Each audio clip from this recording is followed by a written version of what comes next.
اس میں جو صاف طور پر نبی کریم صلی اللہ علیہ وسلم نے ارشاد فرمایا جس پر میں ہوں یعنی کہ میری ذات جن امور پر ہے وہ اور جن پر میرے صحابہ کرام ہیں،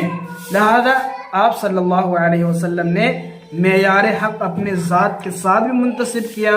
اور اسی طرح جو ہے صحابہ کے ذات کے ساتھ بھی منتسب کیا۔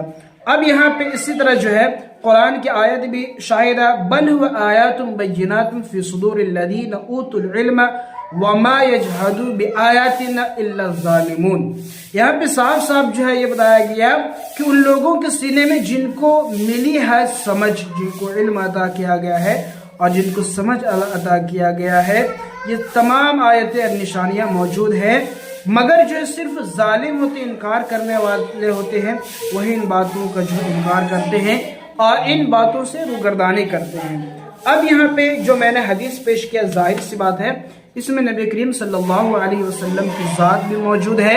اور اس کے علاوہ جو ہے صحابہ کرام کی ذات بھی موجود ہے،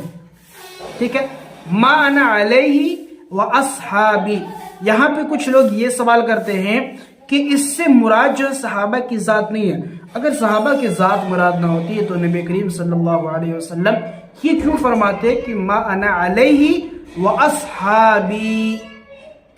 یعنی کہ جس پر میرے صحابہ بھی موجود ہیں، جو میرے صحابہ سے ثابت ہے، جو میرے صحابہ نے کر کے دکھایا ہے، جو میرے صحابہ،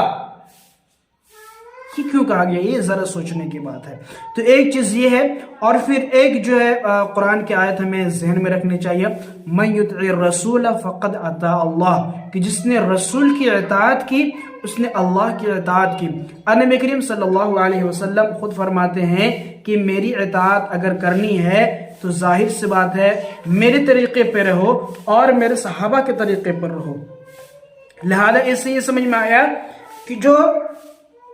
نبی کریم صلی اللہ علیہ وسلم کا طریقہ ہے اس پہ رہتا ہے، اور جو نبی کریم صلی اللہ علیہ وسلم کے صحابے کے طریقے پہ رہتا ہے وہی اصل اللہ کی اطاعت کرنے والا ہے۔ لہذا اگر کوئی یہ شخص یہ سمجھے کہ صرف جو ہے نبی کی اطاعت کی جائے اور نبی کے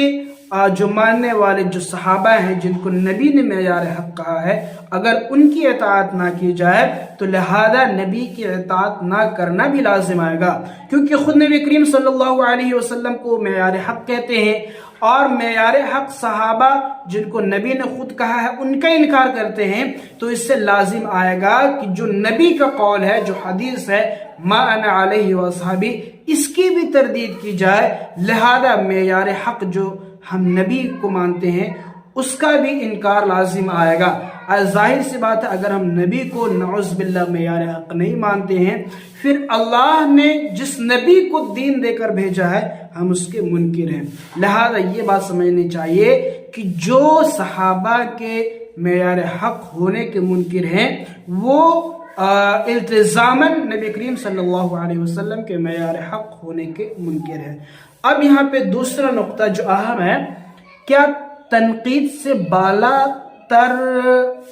صحابہ کرام کی جماعت ہے؟ یہ ہم دیکھ لیتے ہیں۔ جب جو ہے ہم یہ مان لیں گے صرف نبی کریم صلی اللہ علیہ وسلم کی ذات ہی معیار حق ان کے علاوہ نہیں، لہذا اس سے جو صحابہ کرام